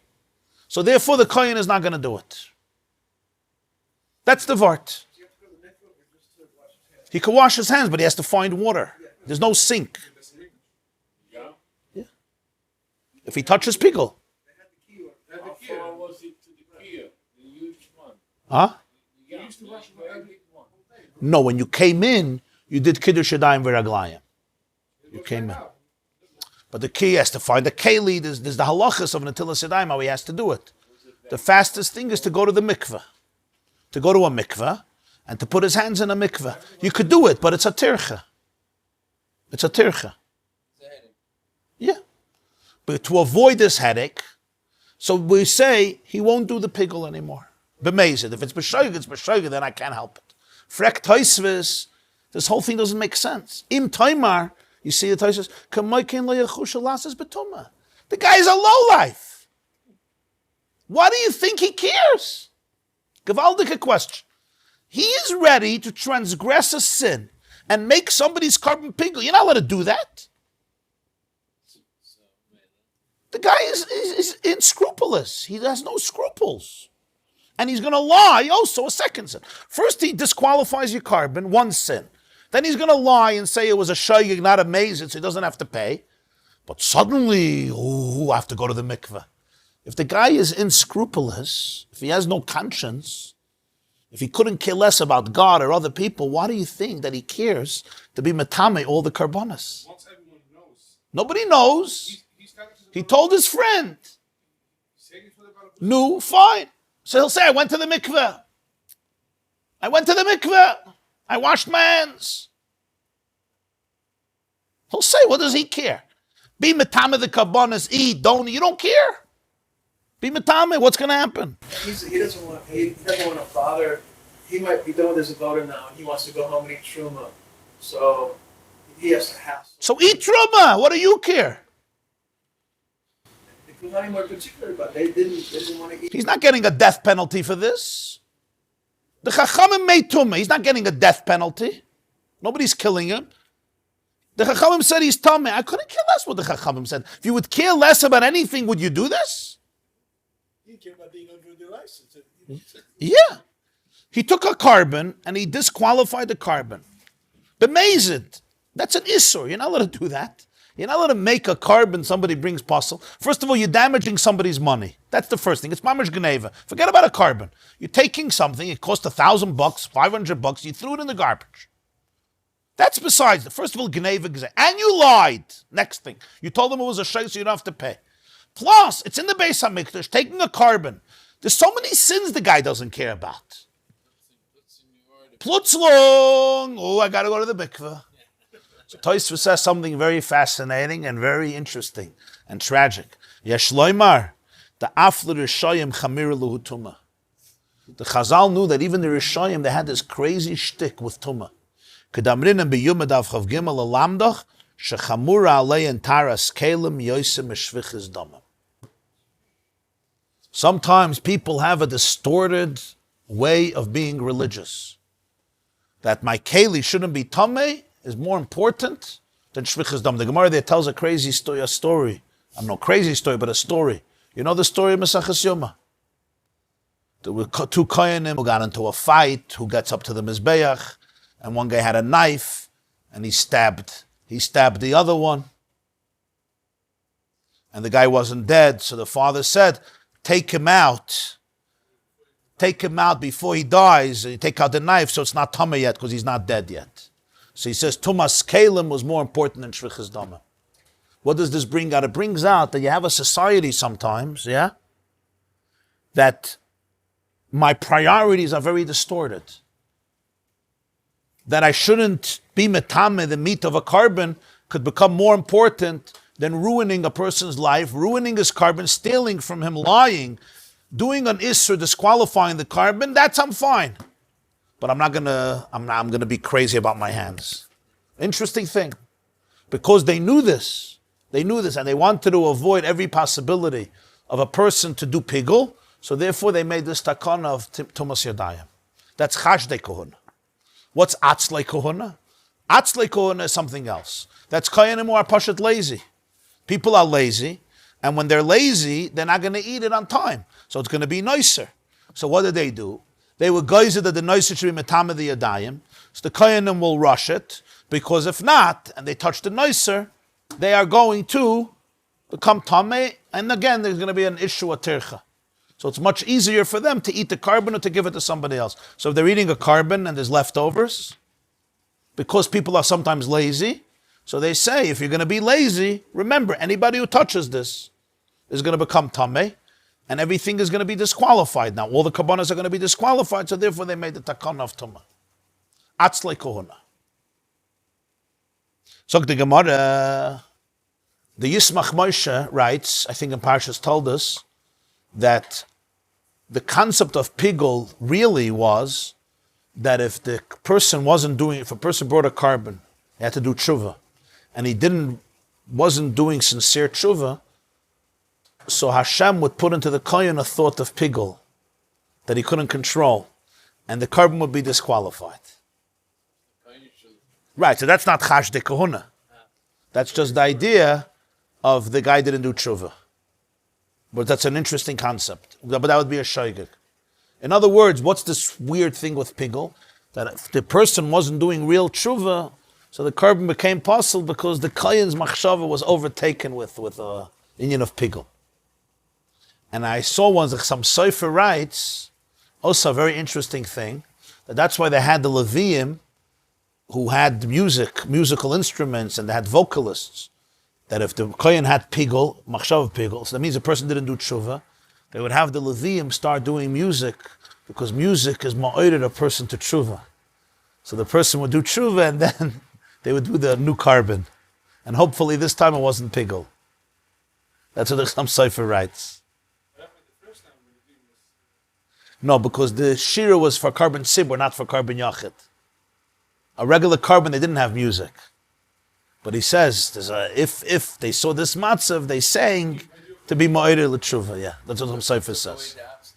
The atzlus, yeah. The atzlus. That's the tshuva v'asei toiv. L'kudat Torah Balak, yeah. If you taina that that's the reason of pigul, it's not like Tosfos says in Daf Pehei because of these lowlifes, but it's rather because the kohen is basically conveying a message from Hashem. How do you teach this Gemara here? So it's just, the teich I said is basically what Tosfos says earlier, and what the Rashbam says here, you'll see in a moment. But I wanted to point out that Rabbeinu Chananel, on the right, I think you have Rabbeinu Chananel, he says, Chash de Kohuna, very different. Very different. Rabbeinu Chananel is very small, on the right column, I think. Rabbeinu Chananel, it's usually on the right column. So 5 lines from the bottom, or 6 lines, says, Chash de Kohuna shlo yiga boy hakoyen letaltaloi, v'yachshedu oise hakoyenim ki la'ochloi metaltaloi. A whole different idea. The kohen sees there's pigul, and he wants to take it away. Burn it. But they think, why is he taking it away? Because he wants to go eat it. That's chash de kohuna. Koyanim who are suspicious of the person who touches it. They're going to think that he wants to eat it. So therefore they were geyser tumah that nobody should touch it. That's what he's saying. He's afraid that if the kohen touches it, to take it away, they're going to suspect him that he wants to eat it. So therefore they made tumah so he won't touch it. Nobody will touch it. That's what Rabbi Nechanan says. A whole different idea. Not chash de kohuna that he is suspicious. The other people will suspect the kohen who's touching it that he's touching it to eat it, carrying it to eat it. He's taking it to a hiding place to eat it, and really he's not. But they may suspect him, so that's why they made tumah on it so you won't touch it, because you won't want to carry it because you're going to get tameh. That's how Rabbi Nechanan will teach. It's very different than we teach different. But let's look in Rashbam. We're talking about pigul, yeah. He's teaching what's chash de kohuna, not like we said. The Rashbam says, "B'shum chash de kohuna, gozru chachamim tumer shalei yifaglu b'rotzen la'afsedes habaylim v'yoyimru shoygig inayinu." We're afraid that he's going to do pigul b'rotzen and say shoygig, and that's why we say that it's tamei, so you shouldn't want to do pigul. That's Rabbi Rashbam's explanation. Rabbi Nechanan says, no, not that we're chaysher the kohen. We're afraid that if it becomes pigul and the kohen carries it, people will think that he wants to eat it. That's it. Rashbam says, "V'Rabbeinu pirush oy ta'am acher." Rashi gives another pirush. Rabbeinu is Rashi. Fascinating. Listen to this. Shlomim heim ve'ein lekoyen ben alechazav v'shoik. If you bring a carbon shlomim and I'm a kohen, the only part of it is the breast and the thigh that I can eat. V'yishchetem b'mezid l'shem chatos k'dei la'oichlem kula. So what am I going to do? I'll shecht it willingly as a chatos. If I shecht it as a chatos, I get much more food, because a chatos is only eaten by the kohen. So if you bring a carbon shlomim to the Beis HaMikdash, and I'm hungry, and I'm a kohen, if I shecht it as a shlomim the way you asked me, then you get most of the carbon, I just get a little piece. I don't want that. So what do? I have in mind that it's a chatos. When I'm in mind of the chatos, now only kohenim eat chatos. The person doesn't eat it. So I get the whole carbon. That's the chash de kohuna. That's the chash de kohuna. That's what we're going to do. So now, if it becomes tameh, I won't gain anything. That's how Rashi learns the Gemara. We're suspecting kohenim to shech the shlomim as a chatos, so they can eat the whole thing and have much more to eat. That's why the chachamim made a tumah on the meat, because if it's tameh, I anyway won't be able to eat it. So therefore, I won't do this. That's Rashi's second interpretation of this Gemara. So we have 3 interpretations. Interpretation number 1 is, we're chayshed that the kohen is going to make it pigul b'mezid and say it was a shoygig. But if the basar becomes tameh, he's not going to want to bother with it, because he doesn't want his hands to be tameh because it's a nuisance, it's a turch. Interpretation number 2 from Rabbi Nechanan is, if the basar is not tameh, other kohenim will suspect him that he's carrying it away in order to eat it, and it's pigul, you're not allowed to eat it, and you're not supposed to do things that arouse suspicion. So they made it tameh so you won't touch it. And number 3, Rashi's pirush is, we're afraid that a kohen is going to willingly be makriv shlomim as a chatos, change its status in order to get more food, and that's why they're metame the pigul, so that the person should not be able to eat it anyway, so the kohen won't do it because you're not going to gain anything. And the Rashbam says, "V'loy nehiril." This last pirush of Rashi doesn't make sense to me. The ein pigul elo b'shoichet al manas lechelem and chutz lizmanoi. Pigul is only if you have in mind to shech to eat it, or to do other things outside of the time. If I make a shlamim achatos in my mind, it doesn't make the carbon pigel. It's just you weren't yoitza your obligation. You have to bring another carbon because I had in mind the chatos, but it doesn't disqualify the carbon. So mela, it's not called pigel. We're saying that pigel matame is hayadayim. But in this case, it's not going to become pigel. Doesn't make it pigel. It's a kosher carbon. It's not puzzle. You can eat it. It just didn't fulfill your obligation. So he doesn't understand how Rashi is saying this. It could be Rashi here means that pigul here doesn't mean the halachic narrow definition of pigul. Pigul means things that disqualify the carbon for the benefit of the kohen. When I make it a chatos, I can eat it because it's not pigul. But it's not going to work for you. That's what he means by pigul. Not pigul in the narrow sense, but Rashi probably means that anything that a kohen can do to change the status of a carbon that will benefit him, like make a shlamim achatas. Pigul means that it's going to be not good for the owner, even though it's not classic pigul because I'm allowed to eat it.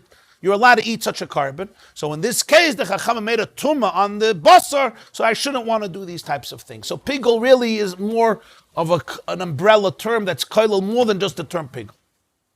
That's probably how you have to answer Rashi. So this is the reason why pigul and noiser are metame yadayim. Why? One, because chashdei kohuna, and one for atzlei kohuna. We're afraid of a kohen misbehaving, and we're afraid of a kohen being lazy, and therefore we say there are consequences. The consequences are, if you're going to have leftover meat, anybody touching it, it's going to be tameh, and the kohen did not like to do that, because then they just can't touch anything, and they come home, and they have to run to the mikveh. It's just not something that they liked, you know? It's not something that they liked. Right? Just like you don't like, so to speak, playing with certain things that are going to get attached to your hands. It's not a crisis, but then you have to go schlep. The kohanim just needed their hands to be clean.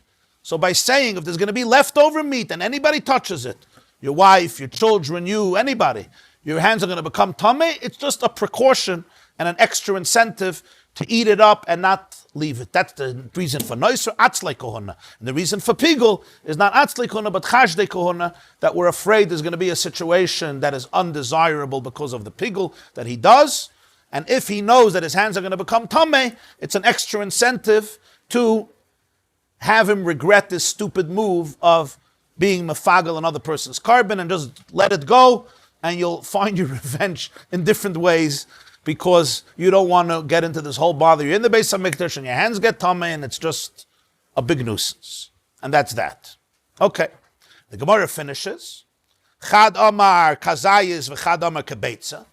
One says the tumah is only a Kazayis, one says the tumah is Kebetza. Man de Amar Kazayis ki Isurai. Man de Amar Kebetza ki Tumasai. This is very interesting. How much do you have to eat of pigul or noiser to be chayav kares? The answer is a kazayas. The principle in the whole Torah is that shir achil is kazayas. If I eat less than a kazayas, it's not called eating.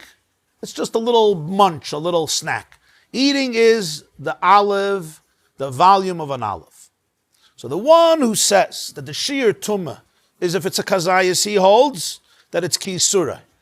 The shir of tumah is the same shir for which you're chayiv if you eat it. If you eat a kazayis of pigul or noiser, you're chayiv kares. So if you touch a kazayis of pigul or noiser, it's tameh. In other words, it follows the isur achila. The other shit is mandama kebetza ketumasai. The halacha is as follows: no food that's tameh could cause another food to get tameh unless it has the volume of an egg. If you have a little tiny piece of bread that's tameh and it touches another bread, even if it's truma, it's not going to be metameh. It has to have a shir kebetza. To make it usher to eat, the isur achila is kazayas. But to be metameh something, oichel has to have kebetza. So that's the machlekes of Buna and Reb Chizda. How much of the pigul and noiser do you need in order for it to become tameh? One says a kazayas, one says a kebetza. The one who says a kazayas says the same shear that if you eat it, you're going to be chayiv kares. That's the shear that's metame the yadayim. So if you have less than a kazayas of a noiser and you touch it, it's not metame. If you have a kazayas, it's metame. The second shitta says no, just like by regular tumah. The The only way it's going to be metama something else if it's a kibetza. So the chachamim were also geyser tumas yadayim only if you touch a kibetza. But if you touch less than a kibetza, even a kazayis, you're not going to be tameh. So that's a gevaldik chiddush that pigel and noiser is only metama the yadayim if it's a kibetza or a kazayis. That's the machlokes. One compares it. One says it's mitzad de isur, and one says it's an inyan of tumah. The first shita is that what? Just like it's usher to eat a kazayis, and only then are you chayiv kares. If you eat less than a kazayis, you're not chayiv kares because it's not called achila. You're still not allowed to eat. There's something called chatzi shir, usher min ha-Torah. You're not supposed to eat even less than a kazayis. But there won't be a penalty of kares unless you eat a kazayis. So therefore, they say the same as with tumah. The tumah is the same idea. Just like to be chayiv kares after eat a kazayis. So to be metama the yadayim, there has to be a kazayis of noiser and pigel. The same is true by tumah. The second shitta says, no, we're going to compare it to the din of tumah. Just like all foods to be metame another food, it has to be what? A kibetza. If it's not a kibetza, there's no din tumah. It has to be the size of a kibetza. The same is here. You want the pigel and the nice to be metame, your dime, it has to be a shir kibetza. A shir kazayis will not be enough to be metame. An interesting question is, if the food itself becomes tameh less than a kibetza, or itself doesn't become tameh less than a kibetza. In other words, the Rashbam here is basically, it sounds like, to be metame another food, you have to be a kibetza. But for yourself, you don't have to be a kibetza. Even a little bit, you're mekabel tumah. But other Rishonim actually say that min ha-Torah, even to be mekabel tumah as a food, you have to have the size of a kibetza. It's an interesting machlokes of Rishonim. To be metame another food, you for sure have to have kibetza. The question is, to become tameh yourself, you have to have a kibetza. Many Rishonim say you will not be tameh less than a kibetza. So therefore, the second shitta says that the noiser and pigel will not become tameh and will not be metame your yadayim if it's less than a kibetza. It has to be at least a kibetza. If it's not a kibetza, you're good. The first shitta says no, a kazayis. Those are the two things Rabbi and Rabbi Chizda explain. One is chajdei kona, one is atzli kona, and one is kazayis, and one is kibetza, about the shear of noiser and pigel. As the Rashbam says, Chad Amar Kazayis, O B'Shem Atzli Kohuna, Shelo Yisatzlu Ba'achila, V'hu Adin Li-Yisrael. It's not just Atzli Kohuna, it's also Atzli Yisrael. A Yisrael is also not allowed to leave over Noiser. When the Yisrael knows that his hands are going to be Tameh, even though it's not as serious as a Kohen, because he doesn't have to eat Trumah and all that, but it's also an incentive. You don't want to get your hands Tameh. In other words, people didn't want to get Tameh. So it's an extra incentive not to leave the noiser around, because somebody's going to get tameh. Even Yisraelim, you have to be careful. Chadam kazayis man metame saydayim v'chadam kibetza or behal lechudu de pligi. Here, there's actually a machlokes. First idea of chajdei and atzli was not a machlokes. One was pigel, one was noiser. But here, there's actually a machlokes. Ki yisura yisra chilasa bekazayis ki tumase tumas oichlin ki bekibetza l'tamei achedim. To be metame others, the oichel has to be a kibetza. From the Rashbam, you see that to be tameh yourself, you don't need a kibetza, but to be metame other oichel, you need a kibetza. That's the machlokes between Reb Huna and Reb Chizda. If the food is a rishon, l'tumah, and it touches another food, that food will be tameh. If there was a kibetza, yeah. But if the oichel was a sheni, it'll only be pasal truma. Because remember, anything that's chulin will not become tameh on a level of shlishi. It's not so sensitive. You understand? The more something is holy, the more sensitive it is. Right? The more sensitive it is. Yeah. Yeah. The tumah from food and drinks transfers much easier.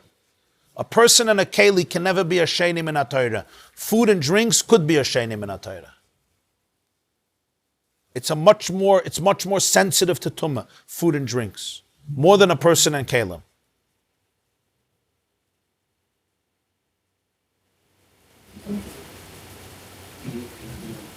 Huh? A different question. Yeah. You know that when it comes to a base din, Yeah. the judges is partial. Yeah. Somewhere he can recuse himself. Yeah. Now you said here that somebody comes to make fun of him. Yeah. Hates him. Yeah. The Kohen doesn't like him, yeah. What did he say? Yumach of Gimel, yeah. He recused himself. Was he forced to serve, or he could say? Oh, you mean why the Kohen did it? No, I'm asking if he had the option to say, I don't want to deal with this person. Well, that's the right thing probably for him to do. I mean, if you have an issue with somebody, like it says Birchas Koyanim, right? That a Koyan should not, if he hates somebody in the community, he should not do Birchas Koyanim. I want to read to you this story because it's a story that's kedai to know. The story that Tosfos refers to, because it brings out something very powerful. It's a Maseches Yuma Daf Chav Gimel. Ma'aseh b'shnei Koyanim, and they were running up to the ramp to do the avodah by the Mizbeach. They were both running up together, and what happened was, it's hard to believe. And one of them, what's the word? He cut off his other one within Arba Amas, like he went in front to cut him off. So the one who was trying to get to took a knife and he stuck it into his heart. They had knives. He stuck it into his heart. So Reb Tzaddik stood, remember this is the Beis HaMikdash, the end, and the Jews, the community was pretty bad shape. There was a lot of murder going on. Two. The Sanhedrin stopped doing capital crimes for murder because it was out of hand. It was just impossible. There was no control anymore. They weren't gaining anything. The Wild West. So Reb Tzaddik stands up and he says, the Torah says about a para aduma, about a egla arufa, right? If somebody is slain and you don't know who killed him, so the Zkenim have to come and decapitate the calf, right? The egla arufa for a kapara. He says, who should we bring an egla arufa for? Huh? For the city, for the Azara, the whole situation here is an absolute mess. In other words, he's asking, who should bring the egla arufa? Are the Koyanim responsible to bring it? Because we're basically this is one of ours, he's stabbed. Or maybe everybody in Yerushalayim has to bring it. Yeah, we can't say Yadein Lo Shavchos Adam Hazeh. We know who killed and who's carrying responsibility for this. He's not just an isolated potato. Do the Koyanim have to bring the carbon? Everybody in Yerushalayim and others. Who's guilty? Is it Jerusalem that's toxic? Is it the Koyanim who are toxic? So what happens? Everybody starts crying. They call the father of the Kohen who was stabbed. He's called a tinoik. He was probably a very young Kohen. He's called a tinik, like a child. He couldn't mamish be a child, but he was very young. And he sees that his child is still alive. He's mefarper. Mefarper is quivering. He's still quivering. There's still signs of life. So the father turns to everybody and he says, Hareyu kaparaschem. His death should be an atonement for all of you. But he says, my son is alive. That means the knife is not tameh yet. Because once there's a corpse, the knife is tameh, of course. This is in the open. It's no oil because this is outdoors, because it's the mizbeach outdoors, so there's no oil. But the knife is going to get tameh because it's in the chest, it's in the heart of a corpse. It says the knife is not tameh. This is the father. They cared about the cleanliness, the purity of their vessels more than pouring the blood, more than death. He says that's pshat. It says about Menashe, the evil king, that he filled up the whole Jerusalem with blood. It became a society that was more focused on ritual and religion, that the kelim should be tahir, than on murder. And it's a pretty bad situation. Basically, a society decomposes and doesn't know what's important anymore. So they go crazy about a knife that became tameh, which you could be metahir. You'll put the ashes from the para aduma, the red heifer, and you'll put it in the mikveh, it'll become tar. But it's a nuisance. It's a big avodah. And that becomes as important as shvichas damim or more important. Right? And you could see it also. The kohen is running up to the avodah. Somebody wants to take it away and he stabs him. So doing the avodah for God becomes more important than not murdering somebody. The same God said lo yisirtzach. The first one, you don't see it. You could say he was impulsive. He was willing to become Huh? Yeah, the first Kohen was So Tosfos is bringing out a point that you can have a Rasha, you can have Rishayim, who will be mefagel, do pigel for the carbon of their friend, which is a horrible thing to do. But when you tell them that your hands are going to be tamei, oh, not good, not good. What's the big? Yeah, it'll be tamei. Oh, then you can't eat truma. Oh, what do you care? You'll eat truma. You'll be metama carbon. Oh, no, I can't be tamei. Why? You were just over on so many yisurim in the Beis Hamikdash in front of God. What do you care? You don't care about God. You don't care about truth. So your hands will be tamei. What do you care? You're a low life. But they had this obsession. The Chachamim knew it. So they did whatever they can to avoid it. So it's an interesting takana. So because there's such a kohen who may be a low person and will do pigel, so they thought, how can we avoid it? Ooh, if we make the basar tamei, he won't do it. Crazy stuff. But you learn from this a tremendous thing, that sometimes Judaism could become very corrupt. You're very, very religious about certain things, but you really don't care. It's just, you get ugechap, tumah and tara. My hands have to be tar. Even though you'll be over on isurim, you'll ruin people, shvichas damim, it's irrelevant. That's what Tosfos is saying. It's a fascinating phenomenon. I mean, I think we understand the concept. We sometimes see, The ikar becomes a tafel, the tafel becomes an ikar. Yeah. Embarrassing somebody in public, ruining somebody's life, often becomes irrelevant. But some stringency that I hold by, trumps everything else. I can ruin, I can destroy, I can be over on how many sort of. When we was a younger man in Koilo, so we went to bake matzah before Pesach. So the Rosh HaKoilo is a Yidra of Heller, Rabbi Heller, Yosef Avram Alevi Heller. It's a briska Talmud, Yirei Shamayim. And he got up and he started to speak about the 7 isurim that people are over in the bakery when they scream at the women who are kneading the dough, and she happens to be a widow and she's poor.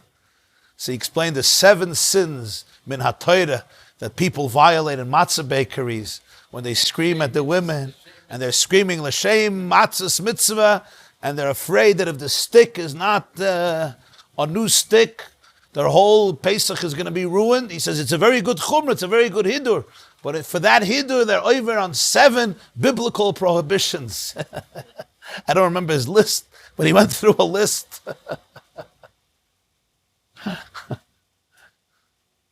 Verstehst?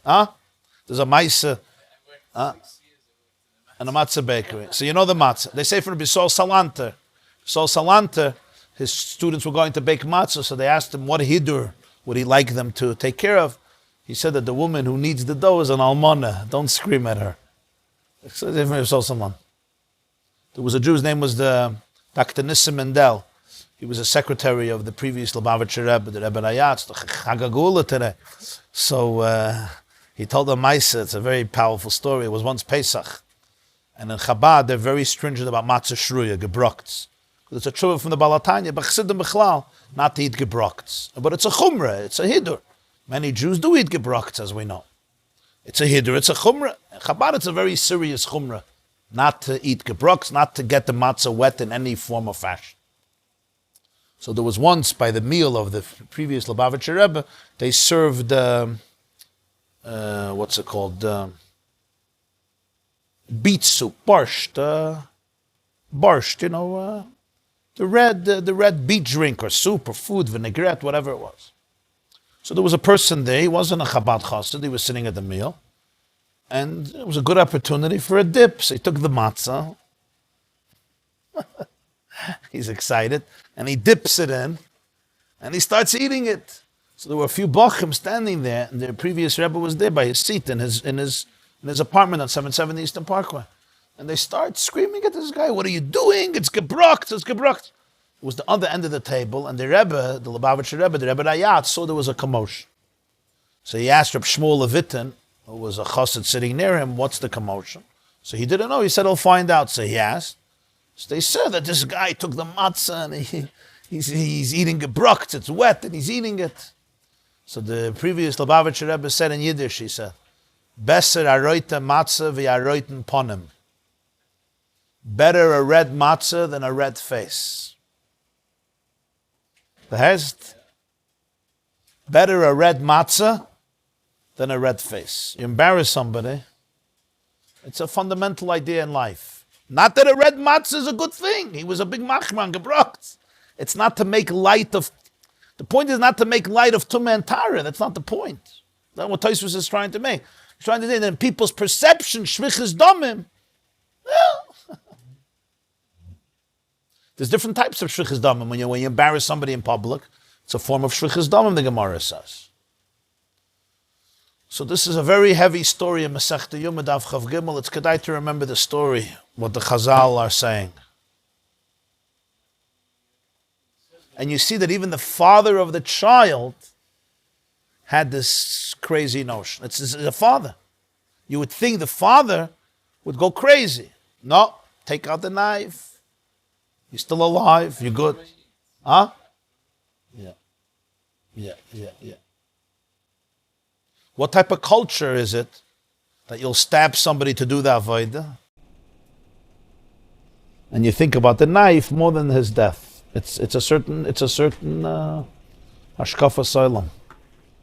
Okay, very good. Story about a rough battle in the boys. One of the sickness, he'd leave water to the next person who could make lots of different tova. I think it was good back then, but now people will look at it, toss it out, and take a little water because the water's not good enough for them. Again, what? He would wash the egg, he would wash all the Teshuvah. And then for the next person, he would leave the kli full. For the next person. He would fill it, refill it. Yeah, for the next person. Now I notice sometimes like people, they see it full kli, but it's not good enough, it's not clean or something. They'll dump it out and fill up a new one anyhow. But where are they going to find water near the bed to refill it? There's a faucet. There's a faucet. It's just a tova. Someone fills up. Where do you see this? I go to a small mikveh, and sometimes somebody will wash it in the sink and then leave it for the next, fill it up and leave it for the next person. No, it's not good enough.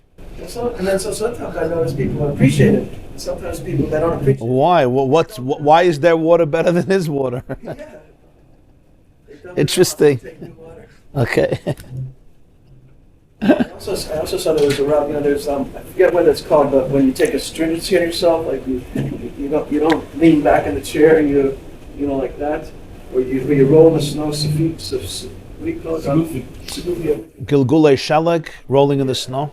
So there was I read about a gadol who, there's people, even a couple people now, who he would never lean back in the chair his whole life because he didn't want to get the pleasure from the world. And it said even when he was very old, he still kept that, even if it was very hard. I was thinking maybe it would be good at like some point if he did lean back and show people, hey, you can enjoy the world. Okay. It seems that after the rain, always sit at the edge of the chair. Yeah. Never. Yeah. Very seldom, yeah. I saw a few times. Somebody else was speaking.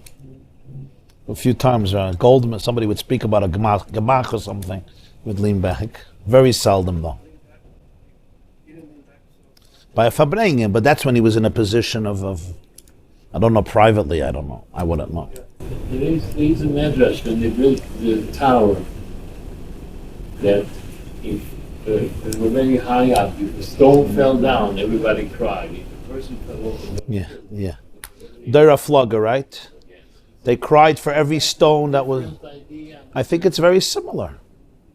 In a different context. They cried for every stone, but they couldn't care less for a person. They said, pass the hammer, and he passed something else. They would. Sometimes cultures create their own, not to compare, but I heard once from the Rabbi, he said at a Fabrengen, that he was in Berlin for many years. He lived in Berlin. And he said that the Germans built associations and organizations to protect animal rights. And they were very progressive in that, how you have to be sensitive to animals.